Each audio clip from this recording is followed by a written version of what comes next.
미중경제연구소 정천 소장님, 안녕하세요, 소장님. 네, 안녕하십니까. 네, 반갑습니다. 용인대 중국학과 박승찬 교수님, 안녕하십니까. 반갑습니다. 예, 두 분 또 이렇게 같이 모시니까 저는 아주 막 기분이 좋습니다. 특히 또 저는 막 주간 전망대에서 이 얘기를 갖다가 정말 한번 하고 싶었는데 계속 요즘 뭐 주식시장이 핫하다 보니까 그런 상황이었어요. 저기 지금 조 소장님. 예. 아니 이렇게 보니까 뉴스를 봐도 그렇고 이래저래 보니 지금 중국에 기후재난이라고 해야 되나 좌우지간 홍수가 작년도 만만치 않더니 지금도 엄청나더라고요.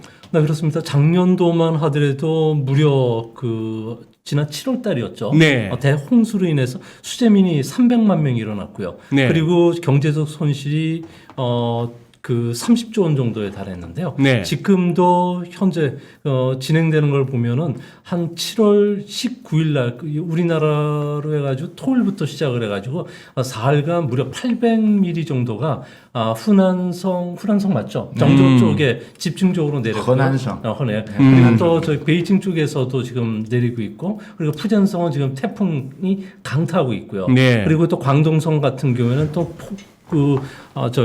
비가 온 다음에 여기에 또 열대야가 또 형성이 돼가지고 전력 부족으로 인한 그 심각한 사태가 일어나고 있는데 전력 부족. 이게 매년 일어날 수밖에 없는 게 중국 같은 경우에는 샨샤댐을 만들고 나서 장강 유역에 엄청난 그 물로 인해서 이게 항상 그 습한 상태가 됩니다. 그런 상태에서 장마 전선이 형성된다든지 그리고 태풍이 몰려오면 그게 집중 호우 형태로 쏟아지게 되는데요.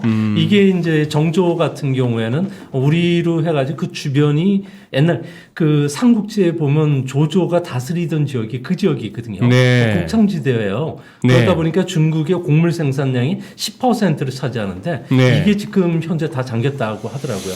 또 한 가지는 여기가 애플 아이폰의 그 주요 생산 거점인데요. 그 팍스콘 있는데. 그러니까 그 회사 같은 경우는 3개의 공장을 여기다 두고 있고요. 90개 생산 라인이 있고 35만 명을 고용을 하는데 이게 지금 팍스콘에서는 아직까지 정확하게 어느 라인이 멈췄다고 이야기는 하지 않는데 상당 부분 지금 피해를 입고 공장의 가동이 중단됐다는 이야기가 지금 나오고 있습니다.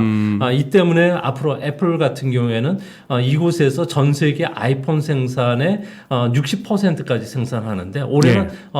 그 한 8% 정도가 더 증산이 된다는 계획을 갖고 있었다고 그러더라고요. 예. 이제 이것 때문에 물류와 관련된 부분이 이동도 못하고 재고는 없고 생산은 안 되고 그러니까 아이폰이 상당히 그 타격을 받지 않을까. 그러면 뭐 삼성전자 같은 경우는 상대적인 수혜를 받을 수가 있고요. 이것뿐만 아니라 그 지역 같은 경우는 전기 자동차 만드는 회사 그리고 배터리를 만드는 회사들이 상당히 많은데 이게 지금 침수가 돼 있는 상태라고 그러더라고요.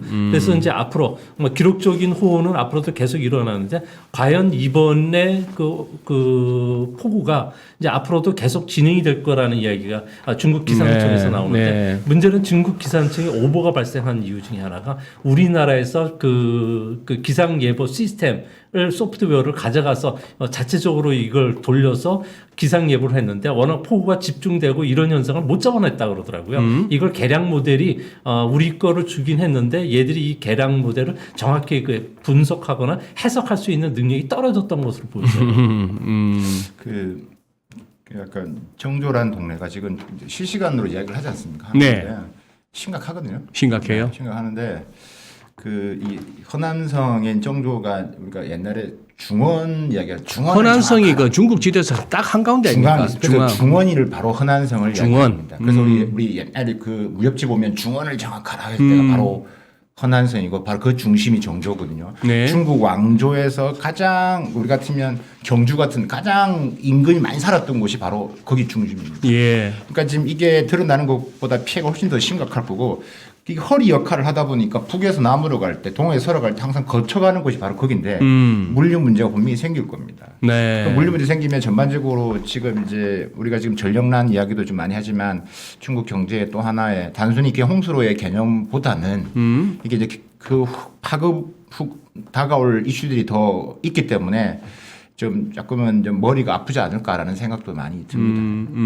또 한 가지 팁을 보면 우리나라 중소기업들 같은 경우에는 올해 들어와서 수출이 중화권을 중심으로 해서 30% 정도 증가를 했거든요. 네. 근데 중소기업들 중에서 플라스틱이라든지 그리고 반도체 그리고 전자부품 회사들 화장품 뭐 이런 것들이 되는데 보통 그 중국에서 대홍수가 나고 그러면은 아무래도 가장 생활 필수품인 플라스틱과 관련된 원재료가 워낙 특수들이 일어난다 그러더라고요.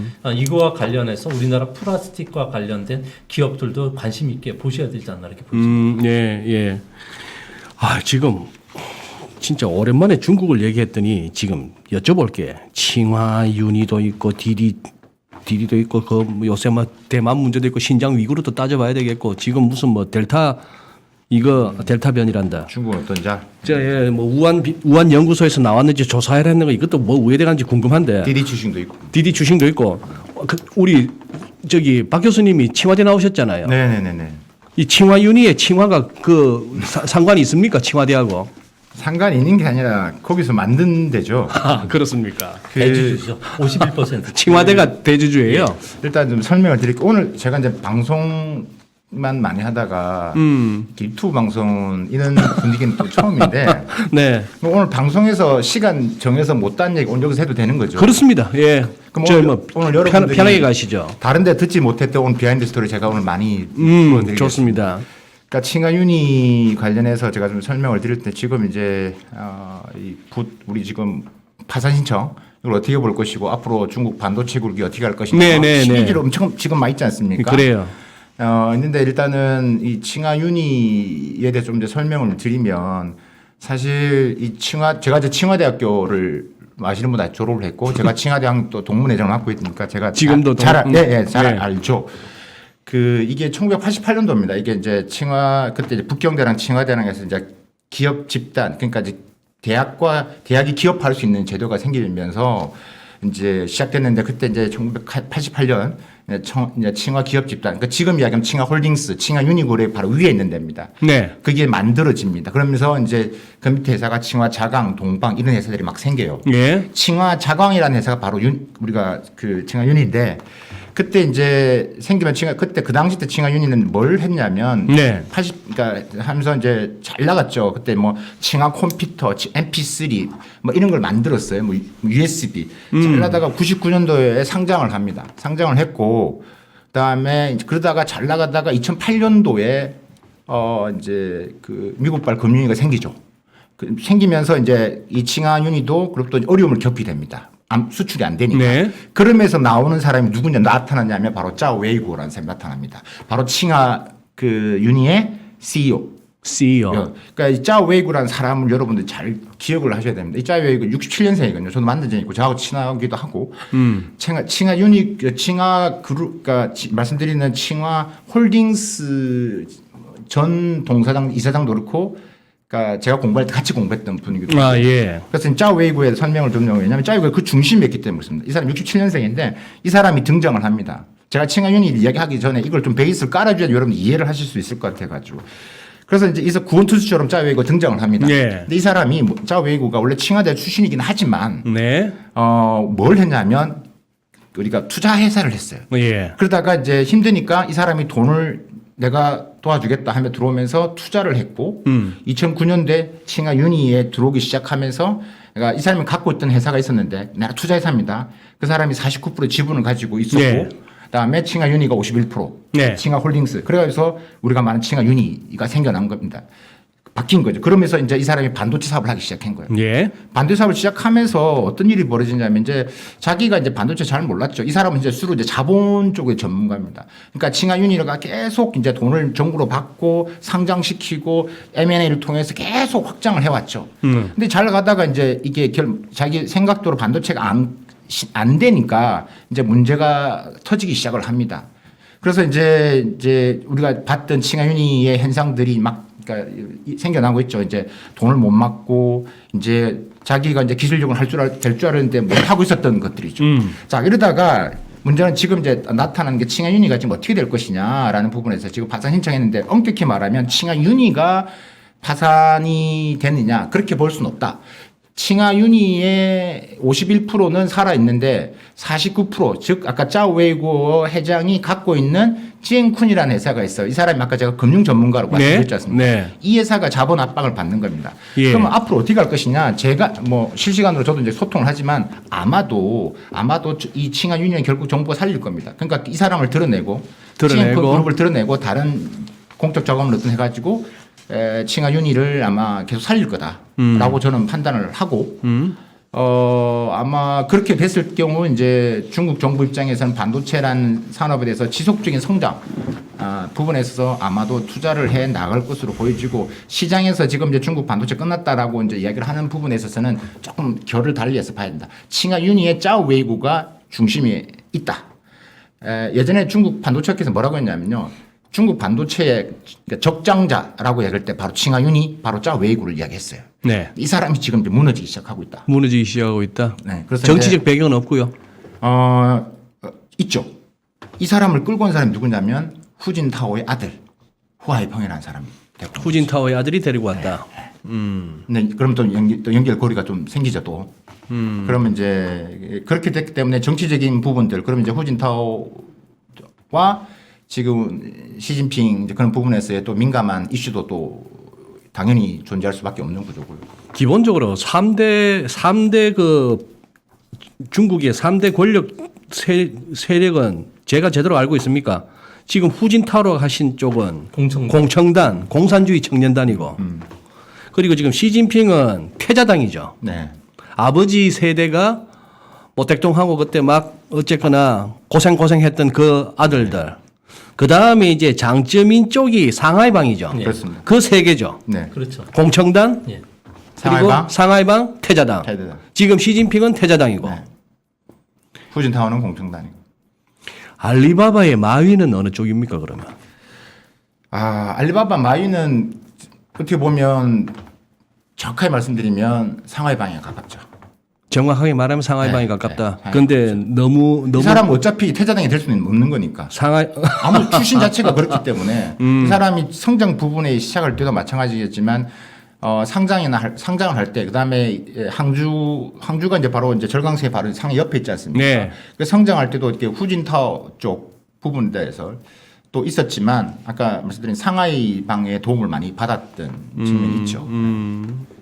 오늘 우리 지금 이 시작 전에 상반기 중국 증시 수익률 꼴찌 중국의 시간은 언제 올까 이렇게 해서 이제 제목을 잡아놓은 상태입니다. 네. 그래 첫 번째 지금 칭화윤리를 갖다 여쭤봤는데 우리 박승찬 교수님 말씀은 파산 신청을 했지만 그렇다고 해서 칭화윤리가 완전히 끝나는 건 아니다라고 보시는 거고. 네, 절대 정부에서 이렇게 놔두지는 않을 것이다. 그리고 반도체 굴기를 포기할 수도 없을 것이고.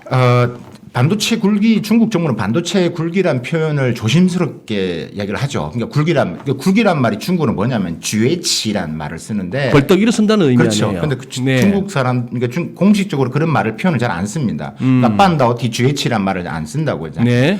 근데 내용을 알맹을 들여다보면 연락이 깨지고 있죠. 네. 깨지고 있는데 실제 그러면 중국 반도체 생태계가 어떻게 움직이냐 딱 들여다보면 엄청 늘어나고 있어요. 생태계는. 그러니까 예를 들면 올 1월부터 6월까지를 보면 반도체 생태계에 관련된 기업이 생긴 게 약 한 2만 개 정도 돼요.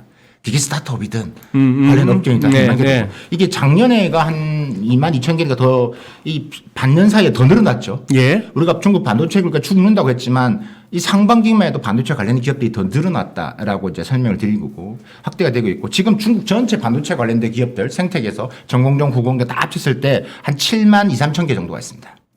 그러니까 그게 훨씬 더 빠르게 지금 성장을 하고 있다. 그러니까 돈이 지금 계속 들어가고 있다라는 겁니다. 그러니까 지금도 투융자 관련 부분에서 반도체 관련 건수가 제일 많고요. 그러니까 뭐 올 지난 10년간만 투자 건수, 융자 건수 보면 한 3,400건 정도가 되는데 그게 금액으로 8천억 위안, 그러니까 우리 돈으로 하면 약 한 141조 정도 되겠죠. 예, 되는데 올 상반기만 위안으로 일단 3천억 위안이 투자가 된 거니까 한 52조. 정도 되는 겁니다. 그러니까 반도체 굴기 안 한다는 거지만 지금 실제는 움직이고 있다는 계속. 그러니까 칭하윤리에만 꽂혀 있으면 칭하윤리가 무너지고 칭하윤리가 아까 적장자로 제가 말씀드렸지 않습니까? 적장자. 그렇게 얘기를 했었다고요. 네. 짜오웨이가 그렇게 해줄 거라고 바랬다고. 근데 생각보다 심통치 않네 이놈이. 그러니까 알고 보니까 자본 전문가네 반도체 좀 반도체 이 친구가 칭화대학교 졸업을 했어요. 친하게 본과를 졸업을 했죠. 똑똑하죠. 저 시골 저 신강에서 넘어왔는데 오늘 신장에도 다뤄야 되는데 신장에서 여기까지 왔는데 신장 출신이에요. 네, 신장 똑똑합니다. 똑똑하죠. 그러다가 이 사업을 하면서 겸사겸사 석사까지 했어요. 무선 통신 쪽으로. 네. 그래서 했는데 좀 출신이고 애가 또 자본을 힘든 이 칭화윤을 키워놨단 말입니다. 네. 자본을 통해서. 그거 좀 잘할 것 같아. 예. 이 적장자 해라. 예. 믿어줄게. 예. 여기까지 키워놨어요. 예. 그런데 하는 거 보면 시원찮아. 물건 계속 사들경. 그러니까 기업만 사들이고. 야, 이거 성적을 왜 못 내? 네. 그러니까 방향은 아는데 예. 트렌드는 아는데 그것을 잡아내는 실제 기술적으로 잡아내는 게 부족했다라는 것. 그래서 칭화윤리 같은 경우에는 그 60개 기업을 M&A 해가지고 가져왔거든요. 네. 그러면서 실제 부채가 무려 36조 원 정도. 네. 그러니까 자기 유동 자산이 한 35억 달러 정도에 비교하면 엄청난 부채 비율을 갖고 있다는 거죠. 네. 그러다 보니까 중국의 반도체 회사들 같은 경우는 정부가 그동안에 총괄해서 한 800조 정도를 풀어줬어요. 네. 근데 이거와 관련해서 시진핑이 눈에 들려면 지방 정부들 같은 경우에는 반도체 사업과 관련된 국유 회사들 투자들을 계속 해줬거든요. 네. 그러다 보니까 최근 들어와서 기술을 갖지 못한다는 거죠. 자기 스스로 자체 기술을 갖지 못하다 보니까 반도체 같은 경우에는 뭐 조선이라든지 항공기처럼 설비만 좋은 거 갖고 왔다고 해서 이게 되는 게 아니고요. 네. 삼성전자 같은 경우에도 네덜란드의 노광장비 EUV만 갖고 오더라 그대로 쓰는 게 아니라 그걸 우리나라에 있는 기술자들이 다 가서 우리에 맞게끔 시스템에 맞게끔 다 뜯어 고칩니다. 그리고 모든 그 장비들이 다 그래요. 그리고 그거와 관련된 부품이나 이런 것들도 다 맞게끔 하는데 중국은 그거 없이 설비만 갖다 놓고 그리고 생산하려고 하니까 이게 수율이 안 나오고 그러다 보니까 적자가 되는 거고 그런 상태에서 좀 더 좀 접근하기 위해서 중국 정부가 EUV서부터 설계와 관련된 그 소프트웨어까지 전부 자신들이 만들려고 했는데 이게 이제 원천 기술이 없다 보니까 이걸 못 만들게 되는 거죠. 네. 그러다 보니까 중국에서 작년도에 17조 이상 투자된 그 회사 중에서 6개가 지금 그 파산 절차에 들어갔는데 파산 절차에 들어갔다는 거는 파산되는 게 아니고 법정 관리도 들어갈 수 있는데 대표적으로 2조 한 5천억 그 사기쳐서 우한 정부로부터 사라졌던 우한 홍신, 난징 더 커마 그리고 저 청두 거신, 산시 쿤둥, 구이조 구이조 화성통 그리고 화이더 화이 같은 경우가 있는데 이 회사들 같은 경우는 부도가 안 났어요. 네. 근데도 불구하고 거기에다 지분을 지방 정부가 더 그 지분을 태워가지고 지금도 회사는 계속 운영이 되고 있더라고요. 그러면 결론적으로 이야기해서 중국의 많은 기업들이 현재 생산은 하는데 네. 문제는 이게 수율이 안 나오고 누가 쓰지도 않으니까 재고화된다는 거죠. 네. 그래서 오늘 우리 박 교수님, 조 소장님 모시고 중국을 다루면서 제목을 저렇게 잡았던 거는 말이죠. 작년부터 해서 금년까지 제가 들었던 기억만 그리고 제가 같이 방송을 했던 분들의 대부분의 어떤 지론은 뭐였나 하면은 이제는 중국에 관심 갖자. 중국 시장에서 뭔가 기회가 있을 것 같다라고 했는데 결과적으로는 금년 들어서도 중국 증시가 상대적으로 제일 떨어지고 있습니다. 항생 H는 지금 금년 들어서 마이너스 6%가 넘어요. 이 와중에 남들 다 1, 20% 하고 있는 와중에 그러면서 지금 들리는 소식들은 다 이상한데 저 개인적으로는 그렇더라고요. 칭화윤리도 그렇고 디디 추싱도 그렇고 무슨 곧 여쭤볼 흥다 그룹도 그렇고 도대체 그 많은 계열사의 임원들 숫자만 얼마며 그리고 그 많은 부채들 하며 여기서 저는 첫 번째 드는 생각이 얼마나 빼먹었고 얼마나 상납했겠냐 하는 생각이 들어요. 그래서 진정 중국을 갖다가 기회로 봐도 되는가 아니면 이것은 일종의 중국에 대한 편견인가를 갖다 오늘 한번 저는 테스트해보고 싶은 겁니다. 예. 지금 은근히 이제 중국 관련해서 뭐 이렇게 관심 갖고나 이미 투자하셨다가 지금 마음고생 하시는 분들도 많아요 보니까. 지금 헝다도 먼저 한번 여쭤볼게요.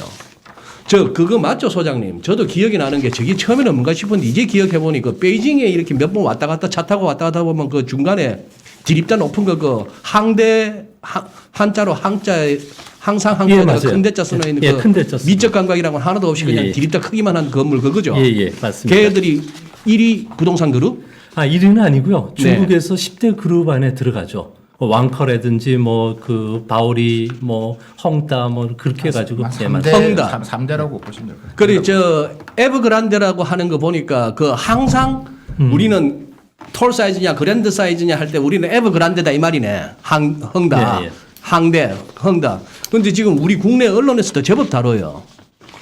제법 다루던데 지금 그러면 거기가 어느 정도 휘청거나 어느 정도 위험한 상태입니까? 지금 중국의 부동산과 관련된 기업이 올해 들어와서 203곳이 파산 절차에 들어갔어요. 파산 예, 절차예요. 그래서 워낙에 중국 정부가 지금 상당히 좀 심각하게 접근하고 있는데요.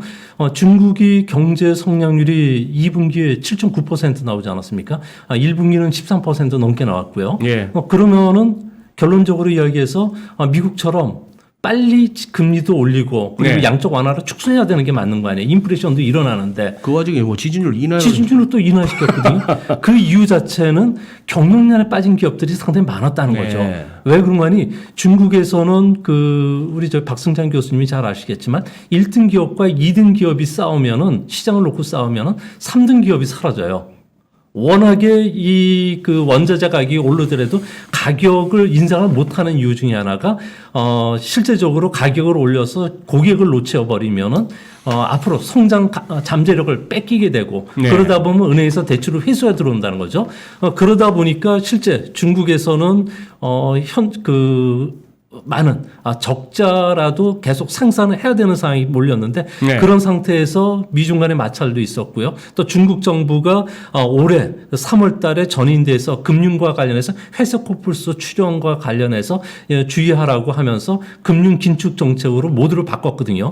그러면서 부동산 개발 회사들에 대해서도 3대 언급령을 내렸습니다. 첫 번째로는 부채 비율을 개발 회사들은 100% 이하로 가져가라. 네. 두 번째는 유동 부채 대비 형성 자산을 그 2배 이상 늘려라. 그리고 선수금을 제한 자산 부채 비율을 70% 미만으로 떨어뜨려라.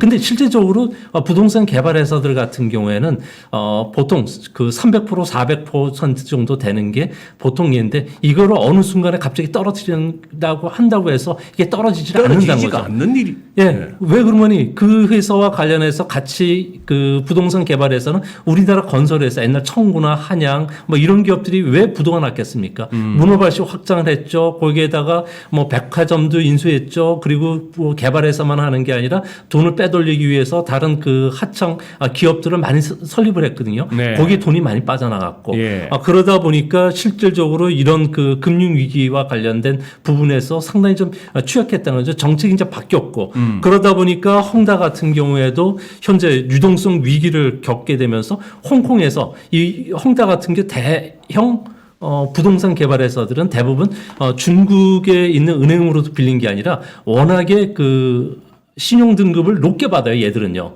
우리처럼 아주 깐깐하게 받는 게 아니라 대충 그 신용 등급을 투자 적격 이상 AA 등급 정도 받고 그리고 나서 이게 만약 A 등으로 떨어뜨리면은 워낙 그 신용 평가 기관들이 많으니까 네. 다른 곳에 가서 신용 평가를 받으면 한 15% 정도는 또 높여줘요. 근데 그걸 가지고 홍콩을 네, 통해서 예, 받는데 예. 6개 홍콩 은행들이 돈 회수하겠다는 거죠. 이제 그러니까 그러다 보니까 무서운 게 예. 그 금융시장에서 몇 군데에서만 우리 거두겠다고 하면은 그 전념 효과는 엄청나거든요. 그래서 주식시장이 바로 반응했던 게 네. 7월달 들어와서 주가는 28% 떨어졌죠. 네. 그리고 그 만기가 아직 남아있는 채권 같은 경우 가격이 폭락을 해버렸죠.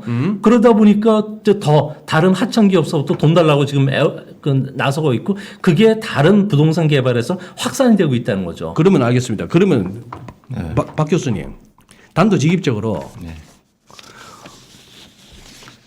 여기가 그러면은 중국 공산당 정부 차원에서 안 도와주면은 얘들은 지금 딱 이거는 부도각이거든요. 네. 이렇게 되면 은행들이란 게 그래요. 제가 먼저 회수 들어가네. 네.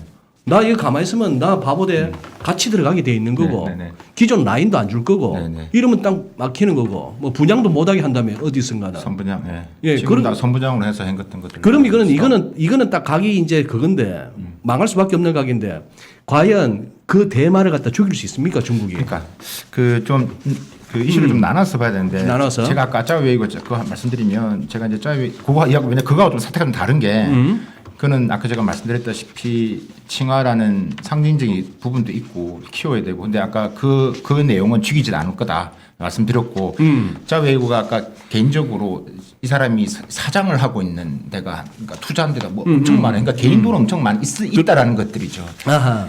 개인 돈 있는 거지. 야, 너는 예. 개인 돈만 불렸네?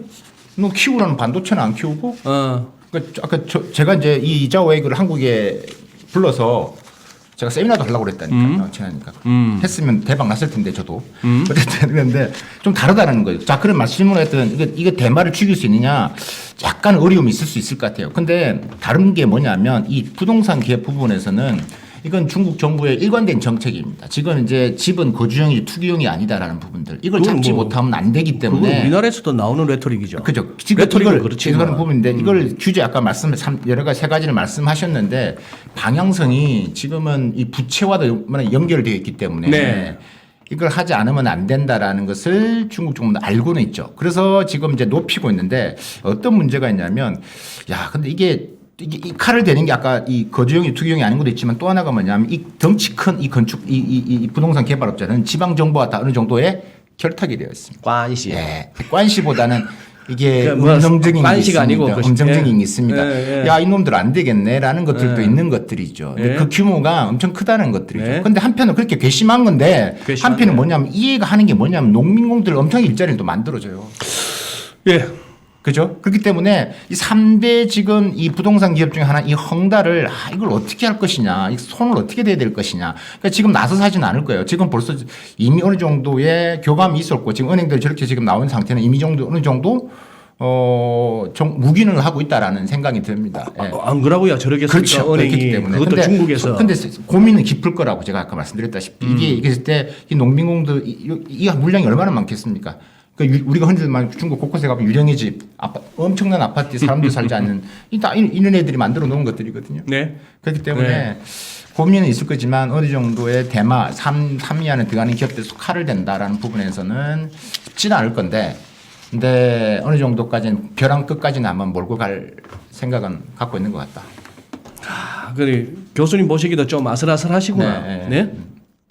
그래서 중국 정부 입장에서는 보통 보면은 정경동맹이라 해서 당신의 권력을 내 예. 돈을 가지고 사서 같이 잘 살아보자는 그런 분위기가 이전까지는 팽배했어요. 그러다 네. 보니까 중국 정부 특히 시진핑 국가 주석의 상기 임기를 앞두고서 자신의 반대하는 세력들, 지방 정부들 같은 경우는 이런 개발 회사를 통해서 상당히 돈도 벌고 이게 정치 자금으로 흘러 들어가는 것도 있으니까 막는데 문제는 홍대가 터져버리면은 우리나라도 부동산 종합회사가 건설회사가 부도가 나면은 500개 하청 기업이 한꺼번에 타격을 받는데 중국에서도 철강이라든지 시멘트, 석탄, 전자 그리고 뭐 가구 만드는 회사 그리고 자동차 회사들까지도 연쇄적으로 타격을 받거든요. 네. 그래서 이거를 어떻게 연장시키냐가 중요한데 문제는 지금 현재 지준율을 낮추고 또 이제 한번 4분기에도 주간 지준율을 낮춘다든지 또 금리도 낮춰줘야지만 되는데 그렇게 됐을 경우에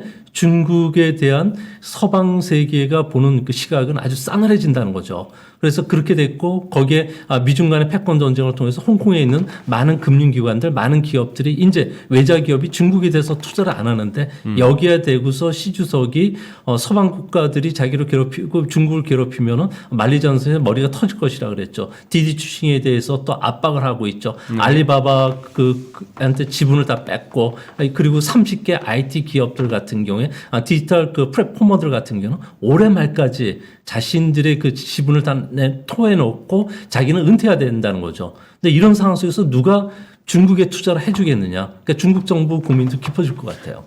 아시겠지만 이거는 지방정 결탁도 말씀드리지만 결국 지방정부 부채로 기울됩니다. 얘가 무너지면 그러니까 결국 지방정부 부채 부분들 이게 이 홍다 정도면 웬만한 도시에 다 있습니다. 그렇겠죠. 네, 그러면 다 아까 결탁이 되어 있고 예. 돈 어디서 갔다 오겠어? 은행도 있겠지만 정부 돈도 많이 들어간 네. 있기 때문에 이게 아까 제가 그 고민을 말씀드렸지 않습니까? 그다음에 아까 또 말씀하셨다시피 농민공 플러스 이 밑에 있는 이 하청업체들까지 하면 중국 정부는 이 실업률이 가장 큰 부분들인데 이놈의 얼마나 플러스 마이너스를 좀 고민을 하겠어요.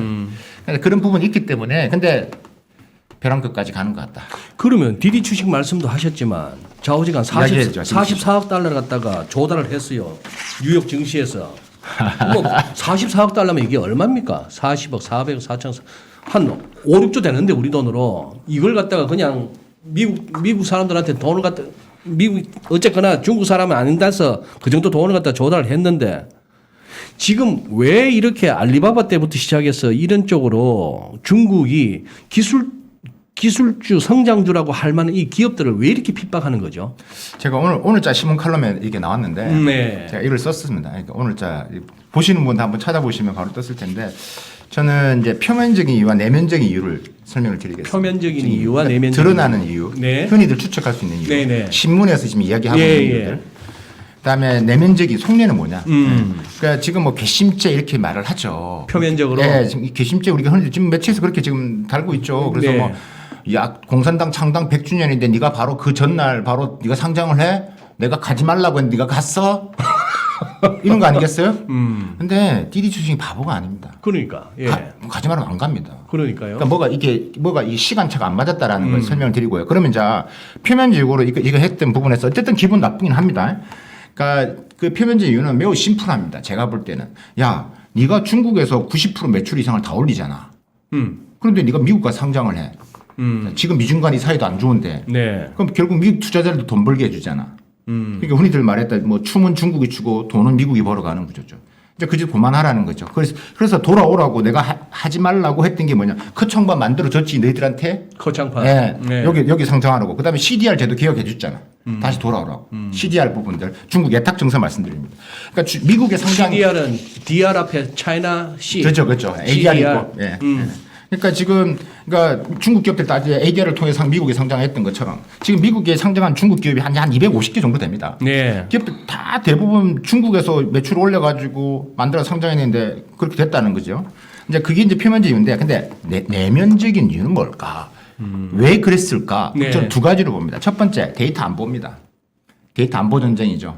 그러니까 미중 간의 데이터 안보. 저는 결국은 디디 추싱도 미중 간 패권 이슈로 기술 테크 경쟁으로 귀결된다라고 보는 사람입니다. 그러니까 첫 번째 제가 데이터 안보 전쟁이라고 했지 않습니까? 네. 그게 데이터라는 게 결국 군사 안보 전쟁이죠. 첨단 산업의 데이터가 핵심이죠. 인공지능 데이터 없으면 안 되잖아요.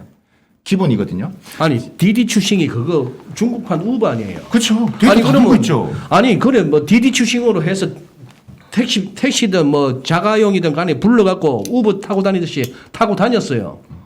그게 뭐 그 대단한 데이터입니까? 그렇게 그게? 보시지 마시고요. 그 사람이 갖고 있는 그 운영하는 방법을 보시면 네. 택시를 불렀죠. 네. 그리고 내가 어디 가는지를 알 수가 있죠. 동선을 알 수가 예, 있죠. 예. 그리고 그 동선을 따라서 그 사람 만나면 스마트폰에 연동된 기능에 의해서 그 사람이 누구 친구를 만난지를 알 수가 있죠. 예. 그리고 그 친구와 관련해서 그 교우 관계가 어떻게 되고 그러면은 그거와 관련해서 과연 이 사람이 만나는 사람이 정부의 우호적인 사람이냐를 볼 수 있는데 중국에서는 가장 중요한 게 국가정보법 7호가 작년서부터 저기 발동이 됐는데 7항이죠. 여기에 보면 모든 조직이라든지 인민은 국가정보 활동과 관련해서 협조하고 그리고 그 자료를 제공하고 그 제공된 자료와 관련해서 비밀을 지켜야 된다고 명시가 되어 있거든요. 그러다 보니까 이 그 디디 추싱이라든지 지금 미국의 상장을 원하는 젊은 그 사업가들이죠. 공유 네, 사업을 네. 원만만이라든지 허처방 같은 경우는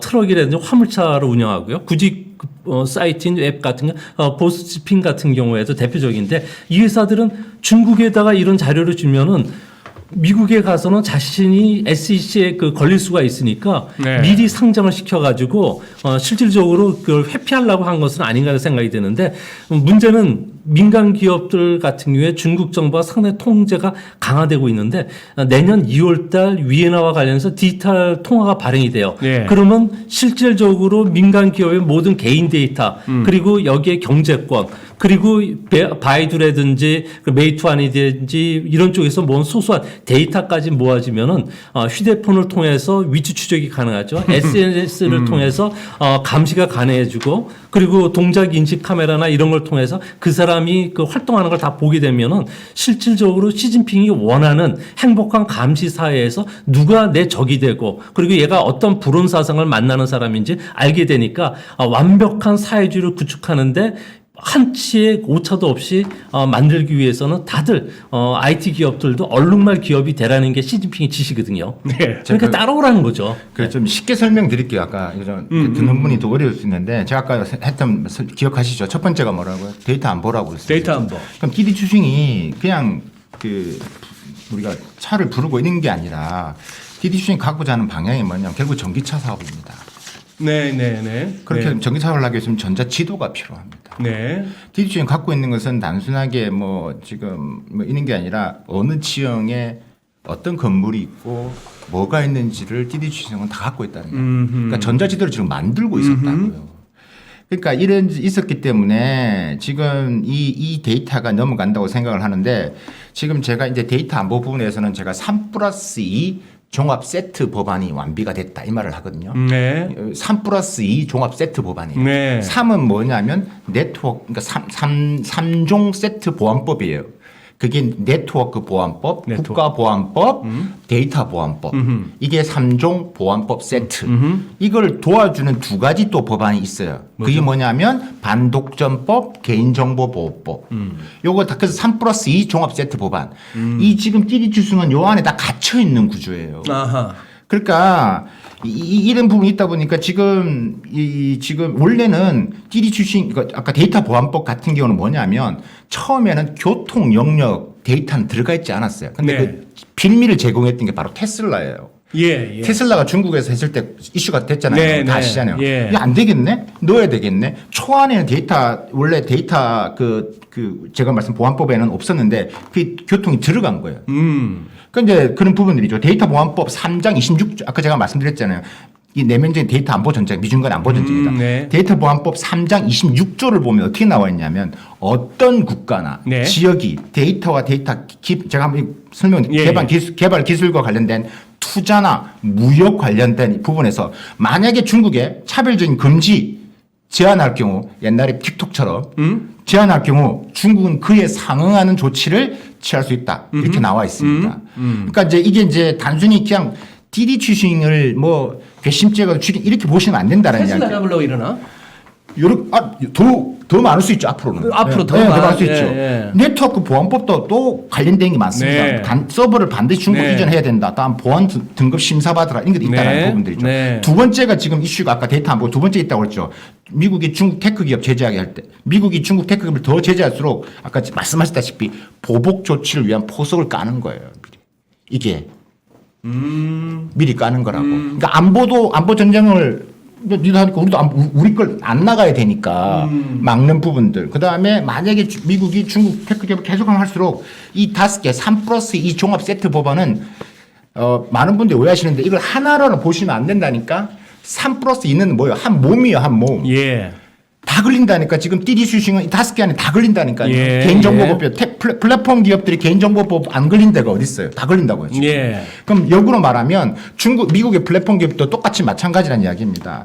그렇기 때문에 이것들이 맞물리면서 이제 앞으로 있는 케이스들이 그래서 제가 말씀드린 게 플랫폼 지금 투자는 약간 멈춰야 돼요, 지금은. 플랫폼 투자. 그러면 이 이슈를 역으로 거꾸로 설명하면 뭐냐면 지금 뜨는 업종들이 뭐냐? 아마도 결국 네트워크 보안 쪽일 겁니다. 그러니까 네트워크 보안 관련된 종목 사두시면 괜찮을 거라는 생각이 듭니다. 저는 지금 벌써 움직이기 시작했으니까. 제가 중국 정부를 그러니까 저는 팩트를 가지고 중국이 저의 고민은 중국 공산당이 어떤 고민을 하고 있을까? 네네네. 항상 글을 하는 사람이잖아요. 그렇겠죠. 네, 그렇기 때문에 교수님은 늘 그게 그렇죠. 네. 저의 신문 칼럼을 할 때 속내는 이런 거 참 좋아합니다. 또 기업들이 교수님 모셔서 듣고 싶어하는 게 그런 거 아니에요? 그렇죠, 그렇죠. 네. 중국 정부 이런 겁니다. 인터넷 사용자 규모가 중국이 지금 한 11억 명 정도 돼요. 네. 인터넷 사이트가 한 450만 개 정도 돼요. 네. 모바일 앱이 350만 개가 넘어요. 네. 그런데 이거 보니까 디지털 안보가 사각지대에 있었네. 그러네. 이제 내가 모르고 있었네. 네. 야 미국 고마워. 미국 고마워. 고마워. 미국 고마워. 제대로 우리 한번 구축해 볼게. 그게 이제 완비돼 가고 있어. 그게 3+2 종합 세트 법안이야. 안 걸릴 수 없어 너희들 다. 지금 중국 기업들 잡는 것 같이 뒤에는 너희도 해당된다 다. 그러니까 이런 것들을 보시기 때문에 지금 아까 뭐 디디 추진 말고도 지금 말씀한 보수 지핀이라든가 뭐 호처방과 화물 차량 중개 이런 뭐 나스닥 상장 얼마 안 됐잖아요. 5월달에 네, 상장했고 네, 뉴욕 네. 상장 기업들 다 지금 조사하고 있거든요. 네. 그럼 다 걸립니다. 다 걸립니다. 네. 겁이 나긴 나는구나. 저거란다. 뭐 우회되는지를 뻔하야 아니까. 이제 이해되시죠, 정장 후보자. 그렇게 보셔야 한다는 겁니다. 예. 아이고, 그래 빼낸 기술로. 오케이. 한데. 어쨌거나 박 교수님 말씀은 시사하는 바가 있네요. 예. 그리고 지금 저거는 어디까지 왔습니까? 저 바이든 행정부에서 뭐 저기 우한 랩에서 유출됐는지 아닌지 한번 조사해보라 했던 게 거기 3개월 시한을 줬던가요? 네. 뭐 그렇죠. 90일 맞아, 했던 90일 것인데 같습니다. 그게 뭐 제대로 된 결과가 나올 수 있을까요? 국제 역학상. 지금 그걸 조사 갖다 우한 연구소에서 나왔다 하면 그 우째 될 겁니까 그게 앞으로? 근데 우한 연구소에 나왔다는 게 미국 쪽에서는 6가지 증거를 들이대고 있는데 들이대고 있다. 가장 중요한 건 WHO라든지 공인된 기관에서 사찰을 해야 되는데 네. 이거와 관련해서는 사찰 못하게 하고 있거든요. 누가요? 누가 못하- 중국에서요. 중국에서. 네, 네. 중국에 이제 미국이 요구하는 것은 아무래도 6가지 이유인데 2019년 11월에 네. 먼저 이쪽에서 연구원들이 감염이 돼서 병원에 한번 가가지고 소란 피웠던 것을 증거를 잡았다 그러더라고요. 또 한 가지는 연구소 같은 경우에도 그 안전성 위험 프로토콜을 전혀 지키지 않았다는 거죠. 미국 대사관에서 계속 가서 여러 번 주의를 줬다는 거. 세 번째로는 인공적으로 만들어졌던 흔적이 이번 그 코로나에서 발견이 됐는데 보통 그 바이러스의 그 뾰족뾰족한 스파이크라고 하는 게 있는데 거기에 독특한 그 4가지 줄이 아미노산의 그 줄이 있다는 거죠. 이거는 쇠를 그 자석이 끌어당기듯이 몸에 부착하기 아주 쉽게 인공적으로 만들었다는 거고요. 네 번째로는 인민해방군이 세균전과 관련해서 그 참여했다는 그 물증, 그러니까 문서가 미국이 잡았다는 거고, 5번째는 코로나가 발생했을 때 중국 정부가 우왕좌왕하면서 이거를 숨기려고 했다는 점, 그리고 마지막으로는 국제조사를 계속 방해했다는 게 가장 주요 근거라고 하면서 미국 쪽에서는 계속 마지막으로 WHO에서 조사하기를 원하고 있고 중국에서는 이걸 받아들이지 않고 있기 때문에 이 문제는 앞으로도 계속 진행이 되지 않을까 그렇게 보십니다. 예. 그러면은 또 지금 이렇게 중국 관련해서 신장? 예, 신장 미구리 얘기를 안 할 수가 없습니다. 그러다가 또 아실 거야. 타실 거야. 예. 저게 뭐 신장 미구르 문제가 어제 오늘의 문제도 아니고 벌써 꽤 오래된 얘기인데 거기다가 일각에서는 그 아프가니스탄에 그 탈레반들이 슬슬 움직이기 시작하는 것도 그쪽 신장 위구르의 사람들이 한족은 아니죠, 교수님. 그쪽은 사람들이 인종부터가 그게 이제 위구르족인데요. 위구르죠. 네, 위구르족인데 쉽게 말하면 이렇습니다. 이게 위구르족이 예전에 투르게 민족이라고 하는데, 투르크. 네, 투르크 민족인데 이게 동투르크가 있고 서투르크가 있어요. 그러니까 우리가 그게 옛날 혹시 역사책에 옛날 돌궐입니까? 맞습니다. 네. 예. 그래서 우리가 중앙아시아 무슨 스탄으로 끝나는 국가들 있죠. 스탄, 네, 뭐 카자흐스탄, 아프가니스탄, 무슨만, 우즈베키스탄. 예. 이쪽은 이제 이렇게 서투르키스탄 쪽이 가깝고, 그러니까 위구르 쪽, 그러니까 우리가 말하는 신장 위구르 쪽은 동투르키스탄 쪽입니다. 예. 좀 다르죠. 그래서 지금 아까 아프간 이야기를 좀 하셨는데 이게 이제 좀 중국이 제가 볼 때는 지금 머리가 좀 아플 겁니다. 지금 미군 철수한다는 거 아니겠어요, 그죠? 네. 아프간 철수하면 철수했죠. 철수했잖아요. 그러니까 이제 이게 9월 11일까지 뭐 장비는 다 두고 나왔다는 것들. 그렇죠. 그게 뭐 날짜가 아니까 그 10일 이야기 하니까 어쨌든 간에 했는데 이게 머리가 아플 거란 이야기를 하는 거죠. 이게 이제 단순하게 이제 그 미국 입장에서는 제가 볼 땐 바이든이 참 잘하고 있다. 그러니까 중국이 아픈 데를 잘 알고 있다. 아픈 데를 알고 잘 있다. 공격을 하고 있다라는 생각이 드는 거죠. 바이든이 그러니까 중국이 이제 좀 구멍 있는 데를 잘 찾아서 공격을 하고 있다는 생각이 드는 것들이죠. 그러니까 지금 중국 입장에서는 바이든이 하고 있습니까? 네. 미국에 원래 있던 그 지금 미국의 브레인들이 하고 있는 겁니까? 일단은 바이든 대통령 머리가 좀 그만 트럼프 되나? 때하고는 다르게 지금 하고 있는 부분들이 있으니까 네. 그러니까 맞는 말이죠. 이 지난 20년간 뭐 했냐는 거지. 그 돈 2조 달러 쓰고 2,400여 명이 죽고 2만 몇 명이 부상당했는데 지난 20년 동안 중국은 저렇게 G2까지 왔고 말이야. 이렇게 지금 왔는데 뭐 했느냐라는 생각이 드는 거죠. 이제 하는데 이게 이제 이게만 빠지면 이제 지금 이제 빠지는데 그러면 지금 우리가 알고 있다면 텔레반이나 알카에다나 IS나 이런 것들가 이제 이미 이제 아까 말한 신疆 위구르 독립을 위한 지원 사격이 되겠죠. 신장 위구르의 독립을 위한. 그렇죠. 이제 예, 그래서 이제 어느 상대로 하겠다라는 게 지금 이제 나타나고 있는 거기 때문에 그래서 이제 안 그래도 그것 때문에 중국 입장에서는 지금 뭐 이 아프간하고 한 70km 이상의 지금 이 국경線있는데 군사 기지까지 다 구축하고 지금 계속 고민하고 있는 상태에서 이 미군 빠지면 중국은 이제 정신이 좀 없어지는 것들이죠. 그러니까 이제 이것을 어떻게 대응해야 될까라는 이제 고민이 깊어질 수밖에 없는 거고 어떻게 보면 그동안 중국이 무임승차를 해 왔던 거죠. 미군이 아프간을 해오는 바람에 신疆 위구르가 힘을 못 썼죠. 근데 이게 빠짐으로써 이제 이게 더 강해지면 이게 이제 힘이 위구르 쪽으로 들어오면 중국은 더 이제 정신이 없어질 수밖에 없는 것들이죠. 그래서 이제 이런 구조에서 이제 아마도 이제 이 신疆 위구르의 이슈가 이제 진짜 그 아프간을 두고 그 접경지대를 두고 이슈가 커질 수가 있다. 앞으로. 예. 왜냐하면 아까 말씀드렸잖아요. 네. 지금 미군이 나가니까 이제 네. 아까 지금 말하는 텔레반이든 알카에다든 IS가 이제 어떤 형태로든 간에 이제 ISIS 옛날 IS 이슬람 국가. 예. 근데 걔들 제가 아직 첫 살아 번째- 있습니까? 그 아직 세력이? 살아있죠. 네. 근데 중요한 거는 신장 위구르가 우랄 알타이어 쪽에 속해요. 그래서 현재 터키가 주도하고 있는 우랄 알타이어 연맹이 있는데요. 헝가리 그리고 스탄 국가들 다 모아가지고 지금 하는데 이쪽하고 같은 형제 국가들이죠.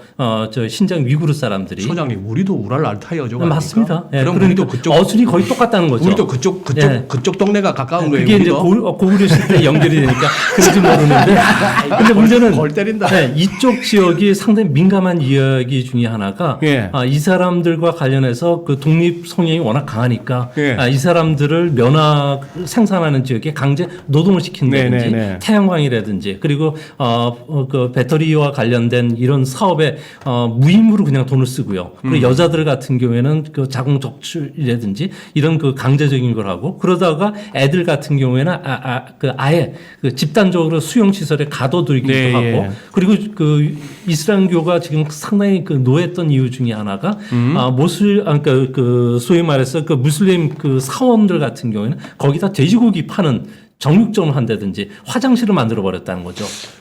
그래가지고 좀 받아들이기 힘든. 네, 그래서 정서적으로. 네, 그래서 그 중국에 있었던 무슬림들이 저 어디로 갔던 거 아니 그 아프가니스탄에 가서 탈레반한테 가서 이걸 이야기하고 같이 그 싸우자고 했고 또 미국 쪽에서는 가만히 보니까 대만 문제도 엮여 있고 그리고 세계 그 패권과 관련해서 가장 중요한 게 현상 유지파들 같은 경우는 미국을 중심으로 한 세계고 그 다음에 현상을 타파하고자 하는 중국, 러시아, 이란 그리고 그 저기 어디까 북한 같은 나라들인데 이쪽 지역 같은 건 또 순위파예요. 예. 그러다 보니까 순위파 쪽이 연대해서 나오는데 미국이 압박을 가했던 거죠. 그래서 미국 쪽에서는 현재 중국과 관련해서 이런 신장 위구르 문제, 대만 문제를 그냥 내버려 두면은 미국의 신뢰성이 떨어진다는 거죠. 그러니까 패권 국가의 지위를 잇게 되고 그러면은 이쪽 지역이 아예 넘어가게 되고 그리고 압박이 계속되면은 미국을 믿을 수 없으니까 핵무기가 더 확산이 되고 그러다 보면 전 세계는 각자 도생으로 빠지면서 그 소위 말해서 그 헤게모니를 갖고 있는 나라가 없는 세계 질서가 그대로 그냥 그 난잡해진다는 거죠. 그리고 혼란에 빠지는 것을 방지하기 위해서라도 미국이 이런 그 수를 쓴 것은 아닌가 저는 이렇게 보고 있습니다. 그 부분에서 뭐 근데 저는 이제 그걸 직접 이 팩트를 가지고 본 건 아니기 때문에 어쨌든 그런 민감한 부분이 있기 때문에 어쨌든 중국 입장에서는 신疆 위구르 부분에서는 강력하게 대응할 거고 그러니까 일이 더 많아지는 거 바빠질 수밖에 없는 것들이죠. 그러면 교수님, 이제 중국 입장에서 참 화면에 이렇게 중국 지도 나오고 하면 좋겠구만. 뭐 오늘은 안 됩니다. 말로 합니다. 그러면은 중국 입장에서 저쪽으로 옛날 그 유비 총나라 건너 이쪽은 이제 신장 위구르 해갖고 정신 사나운데 아래 티벳? 티벳 말고 대만 쪽은 거기까지 지금 막 시끌시끌 하면은 조금 뭡니까 이게 동분서주 하겠네. 그렇죠. 예. 지금 대만 해협 부분 이슈도 지금 문제가 많고 요즘 또 가장 핫두가 되는 게 지금 중국 본토와 대만의 전쟁설이 지금 얘기를 하고 있거든요. 예, 그게 많이 돌더라고요. 네, 근데 지금 중국 내부에서도 이제 그 전쟁 위험도 지수가 있는데 그 예전에 한참 그 중국 본토와 이 대만하고 2번 정도 있었는데 네. 그 있을 때도 그때보다 전쟁 위험 지수가 더 높다라는 것. 현재가? 그러니까 데이터를 돌려보니까 네네. 했을 때. 그러니까 이런 게 나오니까 더 이제 긴장감이 돌고 매체에서 얘기를 하고 있는 것들이죠. 근데 시진핑 국가 주석 입장에서 볼 때는 현재 경제가 엉망이거든요. 그러니까 실업률이 도시 실업률이 5%라 그러지만 실제적으로 조금 전에도 이야기해 주시지 그 비정규직 그 근로자들이죠. 농민공이라든지 이걸 다 계산해 보면 도시 실업률이 지금 15% 정도 나오거든요. 사회적으로 상당히 불안해요. 그러니까 그 많은 기업이 부도가 시작되죠. 그래서 정적들이 계속 공격을 해오죠. 이제 제3기 임기를 위해서 자신이 할 수 있는 게 뭔가. 그러니까 대만 문제가 상당히 좀 이걸 통해서 진국이죠. 그러니까 극단적인 애국심을 자극하는 정책을 쓰고 있다는 거죠. 근데 문제는 가장 좋은 게 지금 그 대만의 총통이 누굽니까?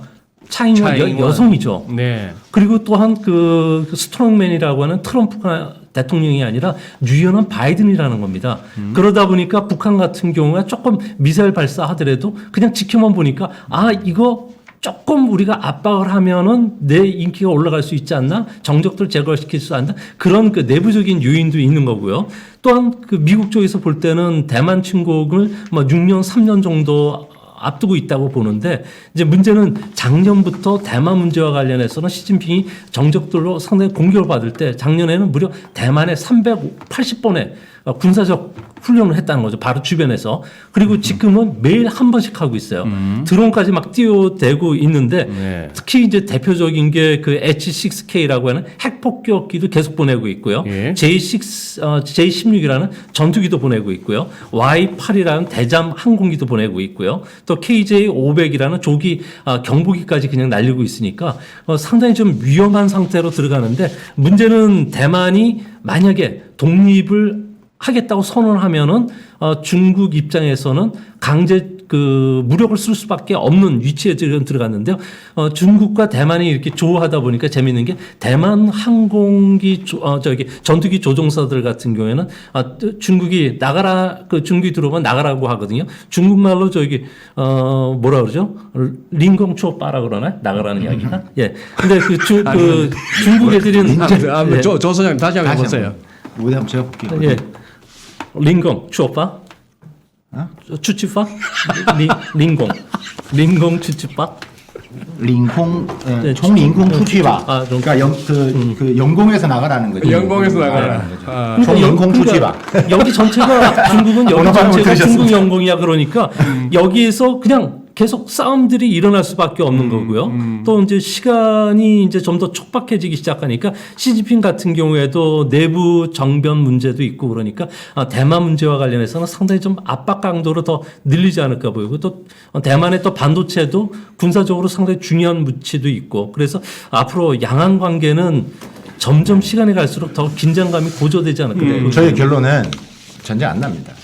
신장도 대만도. 아니 신장은 이제 아까 부분적인 적경제도 분명히 날 수밖에 없는 이제 이슈가 있고 지금 타이완 부분에서는 그렇게 중국이 어리석지는 않을 거다.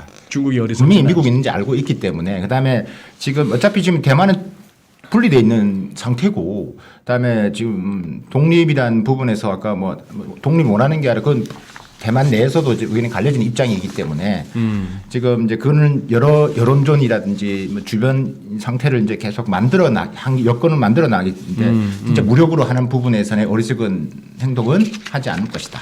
그래서 지금 그런 매체에서 얘기는 하고 있지만 결론 저의 판단은 되지는 않을 것이고 중국은 돌아오는 게 별로 없다. 돌아오는 게 네, 별로 없다. 야, 우리 JS님이 영공 출거 그다음에 저기 한자 저기 뭐지? 파자가 파. 출거파 쭈쭈바가 총링콩 추치바. 알겠습니다. 아니 그러면은 인도 쪽도 괜찮아요? 인도 쪽은 지금 사이버 전쟁이 한창이죠. 그 작년 10월 14일 날 인도와 막 그 분쟁이 있었을 때 인구 2천만 명 되는 그 붐바이시를 네. 사이버 해커들이 가서 공격을 했다는 거 아니에요.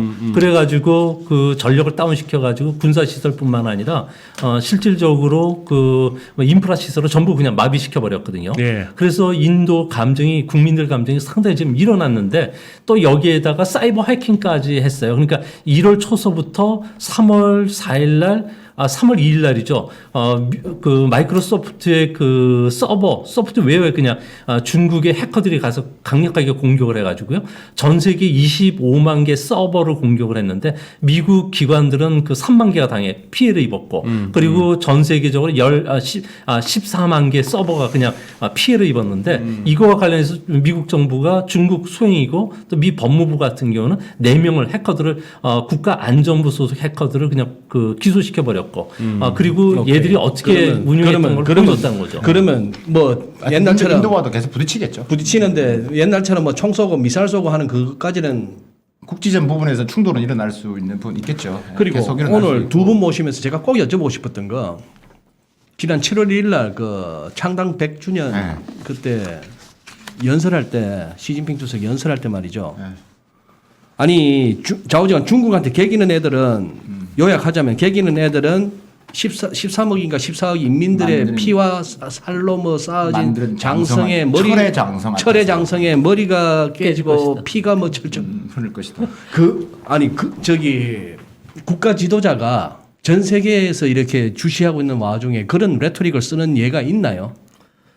지금까지 중국에서 그런 게 없었고요. 또 그런 단어를 쓴다는 게 애국주의를 강조시키고 그리고 이거와 관련해서 소위 말해서 상하이반이라든지 공천당파처럼 대미 그 화해파들과 관련해서는 절대 타협하지 않겠다.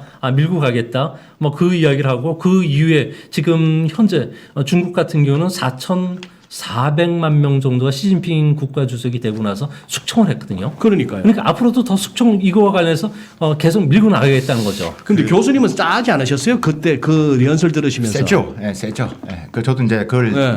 원문을 그대로 다 이제 들었지 않습니까? 네, 네, 네. 근데 그 톤에 올라가는 그 톤이라는 게 있거든요. 중국어를 할 때. 그러니까 똑같은 중국어 발음을 하더라도 액센트를 어디에 두냐에 따라 저도 중국어를 할 때 그렇거든요. 어디에 두냐에 따라 제가 강조하고 싶은 게 있습니다. 근데 네. 매우 강하다. 그러면 이게 어떤 속내는 뭘까? 글쎄. 항상 물론 속내는 뭘까? 어떤 고민을 하고 있을까?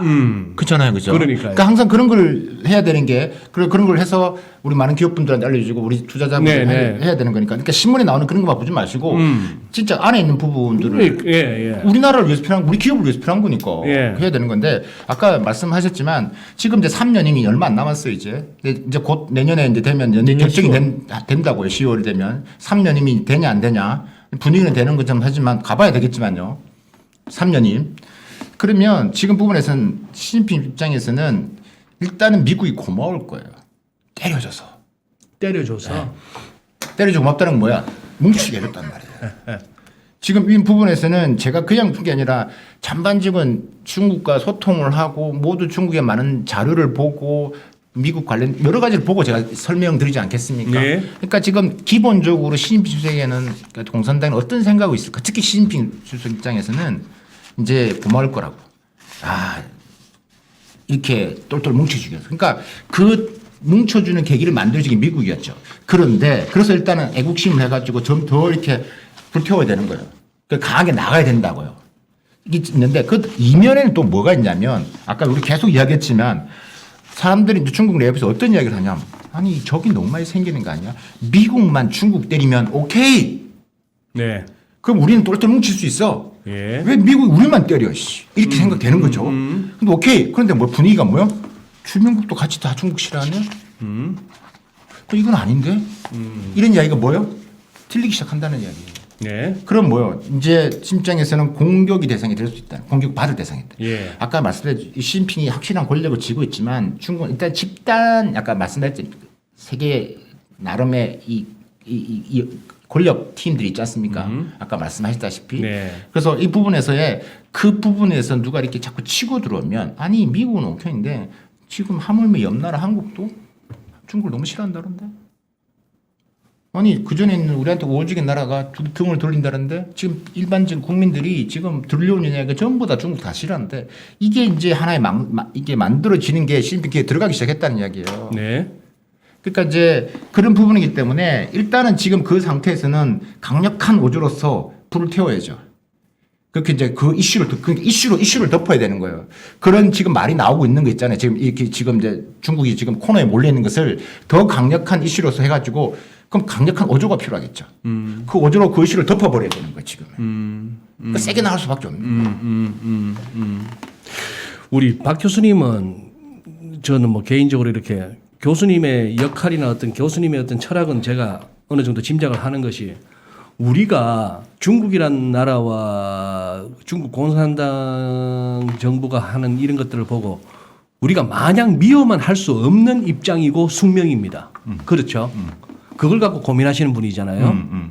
그리고 우리 조 소장님 같은 경우는 어쨌거나 미중 간의 관계 그리고 어떤 나오는 데이터 어차피 믿고 안 믿고를 떠나서 똑같이 주어진 그걸로 우리가 같이 움직이는 거니까 네. 그걸 최대한 어떻게 유용하게 해석할 것인가를 해주시는 편인데 저도 분석을 하고 그죠. 그렇죠. 속내. 예, 속내. 뭐 저는 개인적으로 마음에 안 드는 거 많아요. 마음에 안 드는 거 많고 금년은 이번 여름 너무 좋아요. 이 작년 재작년보다 훨씬 더운 이 여름에 지금 만약에 서풍 타고 지금 먼지 넘어오면 우리 죽어. 근데 요즘 얼마나 청명합니까 날씨가. 맞아요. 정말 감사한데 중국하고 왜 어떻게 지내야 됩니까 이거? 가장 중요한 것은 미국과는 친해져야 되고요. 미국과는 예, 친해져야 그리고 중국과는 가까워져야 되겠죠. 야, 이거 말장난 아닙니까? 네, 그러니까. 근데 중요한 건 우리가 지금 위치가 애매모호한 상태가 돼 있어요. 이번 정권 들어와서. 그래서 뭐 외교가에서 전략적 모호성 하는 말이 그 말이구나. 모호성 계속 주장하다 보니까 우리 입장에서는 지금 사이버 문제라든지 미중 간의 그 7개 전선에서 싸우고 있는데 네. 그 싸우는 동안에 미국 같은 경우에는 우리의 디지털 무역 그 플랫폼에 들어오라 그 이야기하고 사이버 안보 체제에 들어오라 그러고 코드 그 플러스 그 알파에 들어오라고 지금 계속 이야기하는 거 아닙니까? 네. 근데 그걸 들어가지 않으면은 우리는 친구를 잃게 되는 거고요. 또 한 가지는 중국을 또 등을 지게 되면은 경제적으로 우리가 좀 상당히 어려워진다는 거죠. 근데 이런 상황 속에서는 우리가 어떻게 해야 될 건가를 이야기를 해야 되는데 정확하게 우리 국가의 외교 전략의 목표가 어디에 있고 경제적으로 우리가 너무 많은 중국에 의존하고 있다는 거죠. 호주 같은 경우에도 전체 그 수출이 대중국 수출이 77억 달러, 77조 정도 되는데 중국이 4분의 1 정도 되는 그 수출 규제를 해버리니까 처음엔 타격을 입었는데 그 다음서부터는 자연스럽게 해결이 됐거든요. 그렇듯이 과연 우리가 만약에 파이브 아이 같은 그 미국 앵글로색슨 정보 동맹이 안 들어가더라도 과연 우리가 중국과는 어느 정도의 거리를 두고 전략 목표에서 어떻게 추진할 건가를 분명히 알아야 되는데 그런 제시를 지금 없었다는 거죠. 그러니까 기업들은 이거와 관련해서 중국에 투자할지 미국에 투자할지 우왕좌왕하는 거고 인력 계획도 없는 거고 그러다 보니까 지금까지 4년간 이렇게 지내왔다는 거죠. 우리 기업이 잡고 싶은 우리 게 기업이나 산업 측면에서 중국 의존도를 지금보다 더 줄일 수가 있습니까? 줄일 수 있죠. 줄일 수 있다. 네. 저 일단은 그러니까 그 문제 미중 간 부분에서 항상 계속 이야기를 많이 하고 또 계속 그걸 이제 해온 학자 입장에서 혹은 네. 그걸 조사를 또 많이 하고 하는 부분에서 지금 하신 질문을 제가 뭐 기타 여러 다라 방송 부분에서 가장 많이 들었던 질문이기도 하고요. 네. 정부 관련된 회의에서도 많이 들었던 부분인데 일단은 그러니까 지금 많은 분들이 오해하고 있는 게 지금 미국 지금 아까 말씀하셨던 부분에 자꾸 이제 쿼드 들어와라 뭐 이렇게 한다고 하고 뭐 이렇게 한다고 하는데 사실 미국과 중국은 처음부터 이렇게 하지 않았습니다. 들어오라고 하지 않았습니다. 그건 팩트입니다. 그러니까 무슨 말이냐면 우리 내부적으로 자꾸 뭘 하나 결정을 해야 된다는 식으로 몰아가고 있다고. 우리 내부적으로 우리 스스로가 무조건 미국 중국 그러니까 누구 편을 들으려고 자꾸 엄마가 좋아 아빠가 좋아 자꾸 욕을 하고 있어. 그럼 결정해야 돼. 그럼 미국 이렇게 가는데 그럼 우리 스스로 그 프레임을 만들고 있다라는 것들이죠. 그럼 아까 우리 이야기했잖아요. 경제적인 부분에서 있고 여러 가지 있기 때문에 아까 지금 미국은 친구고 그다음에 중국은 친하게 지내자 이 말씀인데 아까 말장난 하시는데 저는 그냥 그 팩트 그 심플하게 이렇게 말씀드립니다. 한미는 동맹관계 잘하면 되는 거예요. 동맹으로 가면 돼. 한미 동맹 기술 동맹 중국 이야기 안 합니다. 누굴 동맹관계잖아. 이해합니다. 분명히 압니다. 근데 우리가 미국하고 할 때 중국 눈치를 왜 봐요? 보면 안 돼요. 우린 동맹 간에 할 수 있는 걸 하는 거기 때문에 중국은 우리하고 무슨 관계예요? 전략적 협력 파트너 관계예요. 전략적 협력 파트너. 네. 외교 관계 등급이 달라요. 그럼 전략 협력 파트너 가끔 하면 되는 거라고요. 우리가 중국과 비즈니스 협력 부분에 전략 협력하는 부분에서 미국이 야 한국 나 동맹이 야 내가 있는데 이거 어떻게 중국 할 수 있어? 그런 말 할 수 없다라는 얘기지. 그러니까 그 이쪽과 이쪽 눈치가 이렇게 하는 것을 우리가 스스로 만들고 있다라는 이야기를 지금 말씀을 드리고 싶은 거고 그래서 아까 지금 우리 스스로는 그 관계를 철저히 하면 된다. 그 다음에 그 사안별로 들여다보면 돼요. 네. 이슈별로. 이슈별로. 그러니까 우리가 먼저 무조건 미국이고 무조건 중국 하면 아까 우리 중국 지금 전반적으로 무역했다 한 30% 정도 이상 되는데 홍콩 들어간 것도 반도체도 홍콩 다 중국으로 들어가거든요. 네. 어쨌든 영향이 있기 때문에 뭐 어쩔 수가 없는 구조의 세계에서는 우리 부분에는 사안별로 하나씩 접근해 보면 되지 그것을 전체적으로 퉁으로 쳐서 접근하는 것은 아니다라고 판단을 하고요. 또 하나 마지막 호주 말씀을 하셨는데 호주가 버틸 수 있었던 건 결국은 뭐냐면 우리가 말하는 철광석이거든요. 네, 예. 그렇죠. 철광석 부분들인데 그러니까 중국은 철광 생산 대국이고 호주는 철광석의 생산 대국이에요. 그러니까 서로 필요한 구조예요. 그런데 생각도 모르게 이 철광석이 1등인 호주였잖아요. 네. 1등인데 중국은 뭐였냐면 2등 브라질, 3등 인도가 있었어요. 네. 그럼 2등, 3등을 하면 되겠지라고 생각했는데. 근데 브라질이 터졌죠. 댐 무너져가지고 생산량 안 나오죠. 인도는 지금 코로나 때문에 뭐 아비규환 상태죠. 그러니까 지금 야 이것이 큰일 났다. 그러니까 지금 호주는 그러니까 그런 일도 있었지만 호주는 철광석 있었기 때문에 해왔다. 버틸 수 있었고 해왔다. 그다음에 석탄 문제도 있지만 네. 그럼 반대로 하면 우리는 반도체가 있어요. 네. 그때 우리도 버틸 수는 있다고요. 겁먹을 필요 없다고. 겁먹을 필요 없다. 없다고. 근데 반도체를 떠나서 지금 호주처럼 중국과 이렇게 싸우자. 이렇게 해서는 안 된다는 이야기예요. 왜냐하면 싸워서는 안 된다. 호주와 지금 중국 이렇게 완전히 지금 부딪히잖아요. 그죠? 네. 그러니까 이제 한국과 중국 간의 그런 식의 방향은 안 맞다라는 거죠. 우리가 한중 관계는 경제적인 측면만 있는 게 아니에요. 북한 이슈. 지금 쇼먼 부장관이 제가 다른 분에서 쇼먼 부장관이 제가 그 전에 며칠 전에 할 때도 미국이 안 갈 것처럼 얘기했는데 저는 간다고 그랬어요. 갈 것 같다고. 예. 근데 그게 딱 들어맞았어요. 그래서 기분이 좋았어요. 작가가 교수님 해안이 좋으신데 그래가지고 그래가지고 그럴 수밖에 없는 거예요. 그러니까 미국과 미중 관계는 뭐예요? 협력 관계도 있고 경쟁 관계도 있고 대립 관계도 있어요. 이 3계단, 이 3층 구조로 연결되어 있다고요. 그러니까 미중 관계를 무조건 부딪히는 것만 보면 안 된다고. 트럼프 때는 그랬지만 바이든 대통령은 매우 유연한 사람이라고. 부딪히지만 않아요. 협력할 땐 협력한다고요. 부장관이 바이든 행정부 들어서 가장 높은 단계의 고위 관료가 지금 중국으로 들어가는 거예요. 거기에는 여러 가지 이슈도 있지만 북한주가 있다. 한중 관계는 한반도를 둘러서 있기 때문에 우리가 협력 파트너로서 사안별로 잘하면 된다. 지금 그 부분에 눈치를 하지 말자. 그러니까 조금 더 부연 설명하면 우리가 분위기가 미국 엄마가 좋아, 아빠가 좋지. 미국 편들. 그러니까 중국도 가만히 있다가 한국 절로 가면 안 되는데 그러면 이제 중국은 한국을 더 땡기려고 하죠.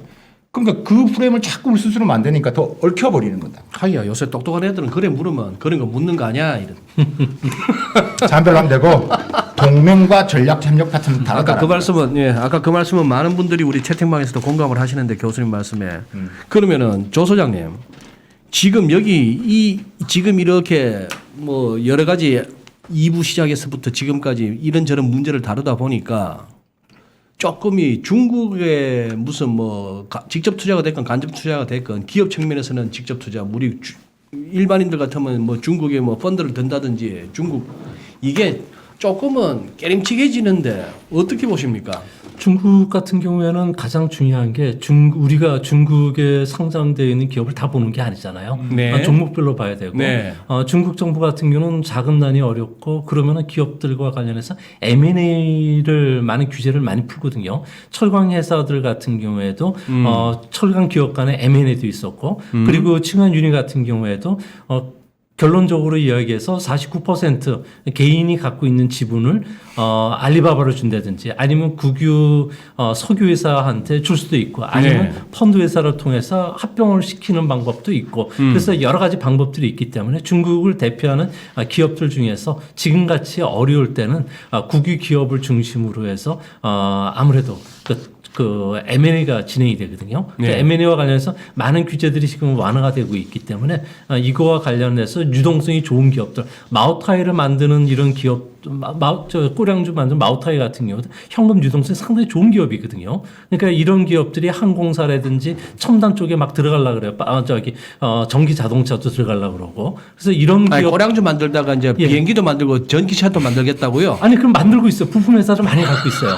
그래서 규주 쪽 같은 경우에 지금 IT 메카로 지금 성장을 하고 있거든요. 네. 그래서 그런 것들을 하고 있기 때문에 이거와 관련해서 중국의 그 개별 종목들에 따라서는 상당히 수혜를 받을 수가 있고 또 CSI 300 지수 같은 경우에도 실제 그 상하이나 선전 증시보다는 그나마 방어를 상당히 잘하고 있어요. 그래서 이런 쪽을 집중적으로 투자하시지 중국 그 상하이 지수 전체를 보고서 들어가지는 않는 게 좋지 않나 보여집니다. 요즘 얼마 안 됐죠. 수황창 지수 그거 보셔야 됩니다. 50 수황창 50 지수 있지 않습니까? 그래서科创반创业반 이렇게 모아서 만든 건데 50개. 예. 그래서 뭐 심전에 한 32개, 상하이 18개 가지고 만든데 어쨌든 그 부분도 우리가 지금 봐야 될 그 의미는 결국 제가 항상 말씀드리는 공산당이 보는 방향입니다. 방향을 같이 파도를 같이 타고 가셔야 돼. 그러니까 지금 제가 아까 데이터 쪽은 일단 한 템포 쉬어가야 된다고. 이게 지금 이제 시작이라고. 아까 사각지대 지금 본 거예요 이제. 오, 이 앱이 이 사각지대가 있었네. 지금 아까 3+2 종합 세트 법안이 이 들이대면 다 들어간다니까요. 그러니까 한 템포 쉬어가셔야 되고. 그래서 아까 그럼 항상 투자자나 우리 하는 부분에서는 뭐가 터지면 그 반대급부로 뜨는 게 있을 거 아니에요. 코로나가 터지면 돈 버는 기업이 있잖아요. 그러니까 제가 그런 힌트를 드렸던 거고, 그 지수 말씀하시니까 이제 수황창 50 지수를 좀 말씀드리는 부분들이고, 그다음에 이 중국에 우리가 백마주라는 게 또 있거든요. 백마주라는 게 요즘 2021년도 백마주는 좀 달라요. 그러니까 우리가 백마주 하면 그냥 우량주, 성장주 이렇게 이야기해요. 중국에서는 백마주라고 합니다. 백마주. 백마주. 아니 흰백자에다가 흰백조. 흰말. 백마. 네, 백마주. 백마. 반대가 흑마주. 백마. 네. 그게 이제 그 백마주가 올 하반기 중국의 증시에서 이제 새로 나온 애널들 중국의 증권자들 이렇게 하는 것들도 있어요. 그걸 보면 이제 과거에 우리가 말한 마오타이나 우량해나 이런 부분들 비아지나 이런 것들이 아니라 지금 아까 말한 수황창 50 지수에 들어가 있는 애들 선수들이 또 백마주에 들어와 있는 선수들이 있어요. 근데 그 방향을 잘 타고 있다. 그 파도를 잘 타고 있다는 이야기입니다. 그래서 그 수황창 50 지수와 백마로 되어 있는 부분들을 함께, 왜냐하면 우리보다 중국의 애널들이나 증권 부분들이 제일 중국의 공산당의 방향을 제일 잘 안다고요. 그러니까 그런 부분들을 이제 우리가 이런 시간에서 앞으로 이제 방송에 소개도 좀 하고, 그죠? 기업 소개도 좀 하고, 시간이 있으면 또 제가 백마주의 소개 좀 자세히 설명을 해드리도록 하겠습니다. 그런 것도 관심 있게 보시면 앞으로 중국 투자하는데 도움이 되실 거고, 저는 주가를 보지 말고 아까 종목을 보라니까 뭐 정확한 이야기고요. 예. 그다음에 주가보다는 시총을 또 봐야 되는 거고, 그죠? 이런 걸 보면 대충 이런 나름대로 룰에서 조금씩 좀 빼면 대충 이제 투자할 종목들이 보이긴 하죠. 어떻게 조 소장님은 어떻게 지금 박 교수님 말씀에 공감하십니까? 네, 100% 공감하고요. 그러니까 종목들을 보는데 최근 뭐 또 중국이라는 나라는 워낙에 크고요. 또 홍수가 오고 그러면 다른 쪽에는 지금 풍작이 있고 더운 지역이 있고 가뭄이 있는 지역이 있으니까 네. 너무 한쪽에 편입시킬 필요는 없는 것 같고요. 가장 중요한 건 계절적으로 보면 이제 중국도 코로나에서 상당히 극복을 한 상태거든요. 그러면서 지금 여행 수요도 많이 일어나고 있기 때문에 관광과 관련된 수요 쪽에서도 좀 상당히 좋고요. 또 관광도 예전처럼 해 나가는 게 아니라 중국 그 국내 그 탐화형 관광들이 상당히 유행합니다. 최근 혁명 유적지를 탑사하는 레드 관광이라든지 그리고 비접촉 대면인 그 외곽에 나가서 하는 뭐 음악회라든지 뭐 그 외곽에서 그냥 시골에서 즐기는 이런 그 그린 여행 산업들이 상당히 발달하고 있거든요. 그러니까 그거에 특화 맞는 기업들도 있고요. 또한 비대면이 되면서 제약 산업들까지도 비대면과 관련된 원격 그 진료라든지 이런 기업들도 상당히 많고, 그래서 우리가 알고 있는 범용적인 그 배터리라든지 전기차라든지 이런 것들은 현재 어느 정도 좀 올라왔고, 그리고 또 조정 기간이 깊어지니까 너무 이런 쪽 보지 마시고 새로운 그 테마들이 형성되는 걸 보셔야 되지 않나 보십니다. 아까 말씀드렸듯이 좋은 표현을 썼는데 지금 아까 홍수랑 난리인데 상하이는 지금 거의 40도예요 최고. 예, 지금 상하이는 제가 오늘도 저희 연구소 지금 연구원이 지금 행사 때문에 나가 있는데 한 40도 정도 된대요. 그래서 막 체감이 막 그래서 요즘 왕래가 좀 편해졌습니까? 아니, 그러니까 저희 이제 행사 때문에 이제 저도 이제 들어가려고 했는데 못 들어갔는데 격리를 이제 끝나고 지금 하고 있는데 네네네. 올든 토하인데도 지금 한국 덥다고 그러니까 상황이 더 더워요. 막 그러더라고요. 그만큼 다르다고요 지금. 그렇겠죠. 전혀 다른 이야기를 하고 있다고. 그러니까 같은 나라지만. 네. 자, 그래서 그러면 이런 부분에서 이제 다르게 보셔야 되는 게 맞고 지금 저는 이제 하반기에 중국이 지준율을 한 번 더 내릴 수도 있을 가능성도 있고 그러니까 만약에 부양이 생각보다 안 나온다라고 하면 그 가능성도 배제할 수 없다라고 보고 지금 서비스 산업, 지금 코로나 상황이 중국은 뭐 아예 뭐 하면 그 동네 그냥 1,000만 명 전수조사 다 해버리잖아요, 중국은. 그러니까 뭐 있기 때문에 서비스 산업이 생각보다 안, 중국 전체 GDP 서비스 산업이 그게 큰데 그 좀 이게 좀 안 나온다 이래 했을 때 뭐 지준율 부분도 있을 것이고 올해 가능성 그다음에 그러기 따라서 중국 정부가 이제 부양책을 내올 건데 그게 서비스 산업으로 더 많이 흘러들어갈 가능성이 지금 제조업 부분에서는 괜찮은데 서비스 산업 키운 이유는 중국 정부는 하나입니다. 일자리 만들기 위해서 하는 거예요. 이 농촌을 좀 농촌을 도시화시켜가지고 이걸 다 끌어와서 할 건데, 근데 그게 안 나오면 결국은 항상 말씀드리지만 실업률은 중국 공산당의 리더십의 바로미터예요. 사람이 배고프면 항상 일어난다고 했죠. 그렇죠. 그래서 그 흐름을 보셔야 되는 거예요. 위안화에 무슨 혹시 좀 아이디어가 있으십니까? 뭐 위안화 같은 경우는 최근 들어와서 아까 조금 전에도 말씀했듯이 머리에 터진다고 했고 그다음에 디디 출식 문제도 있고 알리바바 문제도 있고 그러니까 이게 중국에 있는 신규 투자들이 많이 일어나요. 근데 그 일어나는 이유 중에 하나가 중국 해외에 출자됐던 중국 기업들 다시 환류시켜서 재투자시키는 거거든요. 그래서 중국이 최근 들어와서 FDI 같은 경우 수치도 올라갔던 거 이건데 실제 그 많은 외국 그 기업들 같은 경우는 중국에서 지금 나오려고 그러고요. 우리 삼성이라든지 SK라든지 현대 같은 경우는 어떻게 하면 지금 빨리 나왔으면 하고 이런 그 생각들을 하고 있더라고요. 그래서 그런 측면에서 보면은 중국은 현재 위안화 같은 경우는 절상 흐름을 보이다가 최근 미 달러가 강세니까 현재는 뭐 6.41 뭐 요 위에서 놀고 있고요. 언저리에서 이제 앞으로도 당분간은 중국 정부가 그 정책을 바꾼다든지 그리고 달러가 약세 전개되기 전까지는 지금 현재 상태에서 움직이지 않을까 이렇게 보여져요. 제가 그때 위안화 제가 다른 방송에서 소장님 물어 제가 맞추고 그랬잖아요. 예. 지금 물어보십니까? 지금 좀 반응이 좀 보이세요, 위안? 아, 왜냐하면 우리가 이게 워낙에 위안 따라가는 달러 환율이라 가지고 그러니까 지금 현 레벨에서 조금 그렇게 위안 강세, 위안 약세라면은 교수님은 어느 쪽? 그 강세는 어느 정도 가다가 강세는 지금 일단은 강세 좀 보고 있습니다. 지금 하반기에 이게 넘어가면 약간의 하락을 보일 것 같은 환율의 하락, 달러 위안 환율에 이렇게 말씀드릴 수 있을 것 같고요. 뭐 알겠습니다. 예, 뭐 시장 가격 변수 가지고 자꾸 뭐 더 캐캐 묻는 거는 정말 그거 하죠.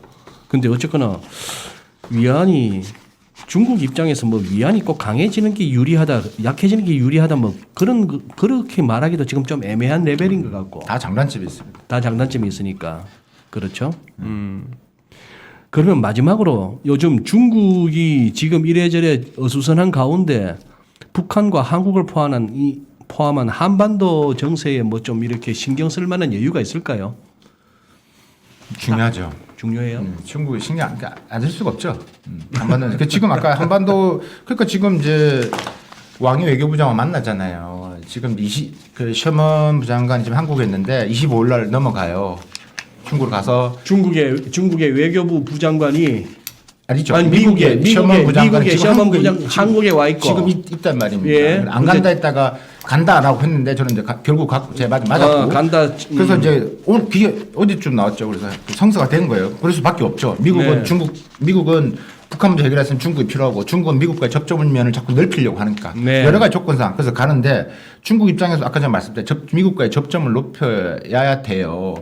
그렇기 때문에 지금 미국 셔먼 지금 국무부 부장관이 지금 넘어가서 지금 일요일 날 천진에서 만난다고 텐진에서 만난다고. 텐진에서? 그러니까 왕이 외교부장 원래는 차관급이 부부장이 나가는 외교부장이 결국 나온다는 거거든요.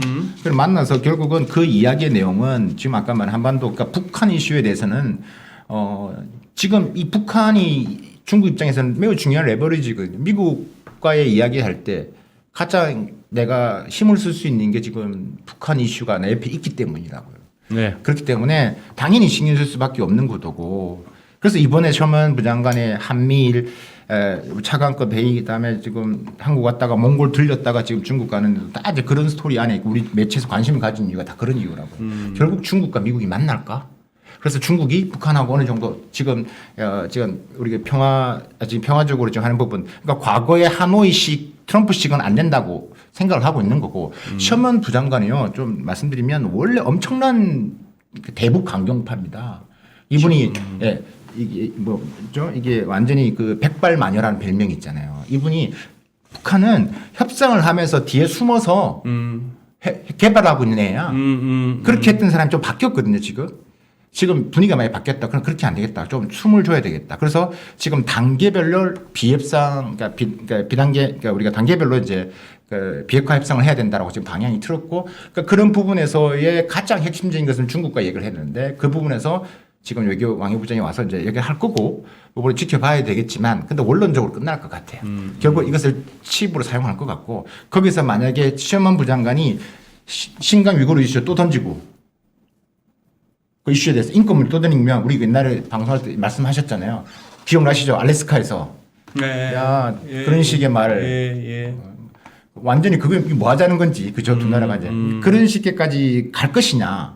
근데 그까지는 가지 않을 건데, 원론적인 데서 끝나지 않을까라는 생각을 합니다. 근데 관심, 중국 입장은 중요하죠. 북한 이슈는. 조선 마지막으로 요 한반도 정세 관련해서는 뭐 한반도 정세 미국 쪽 입장에서는 북한과 관련해서 새로운 그 돌파구를 마련한다는 거는 당장은 기대는 하지 않는 것 같아요. 그래서 결론은 뭐 현상 유지 그리고 여기서 더 이상